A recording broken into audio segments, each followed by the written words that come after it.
বর্তমান সময়ে আমরা একটা অদ্ভুত সময়ে বাস করছি। এই সময়ে আমরা অযথা কারোর সাথে যদি তর্কে জড়িয়ে পড়ি তাহলে হিতে বিপরীত হয়। তাই বর্তমান সময়ে কেউ কখনো কারোর সাথে তর্কে জড়াবেন না। দেখা যাচ্ছে কোনো বিষয়ে যদি আপনার মতের অমিল হয় তাহলে প্রসঙ্গত বিষয়গুলো ছেড়ে এসে ব্যক্তিগত আক্রমণ করে বসবে।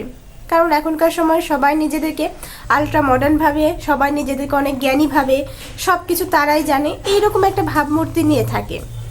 সে কারণে কেউ যদি আপনাকে বলে, জানেন তো হাতি আকাশে ওড়ে, আপনি ঠিক তখনই বলবেন, হ্যাঁ জানি, এই তো গতকাল আমাদের বাসার ছাদে এসে বসেছিল। যার সাথে যেমন করে কথা বলবেন সে সেটাতেই খুশি হবে। আপনাকে যদি কেউ বলে হ্যাঁতে হ্যাঁ মেলাবেন, নাতে না মেলাবেন, তাহলেই আপনি ভালো। আর যদি আপনি হিতে বিপরীত হয়ে যায় তাহলে ওই যে আপনার প্রসঙ্গত বিষয়গুলো বাদ দিয়ে এসে ব্যক্তিগত আক্রমণগুলোতে করতে থাকবে। ব্যক্তিগত আক্রমণগুলো এমন সময় এমন একটা পর্যায়ে চলে যায়, তখন দেখা যাচ্ছে সেই ব্যক্তির সাথে আপনার সুন্দর একটা সম্পর্ক থাকলেও ম্যাক্সিমাম সময়ই সেটা ভেঙে যেয়ে শত্রুতাতে পরিণত হয়।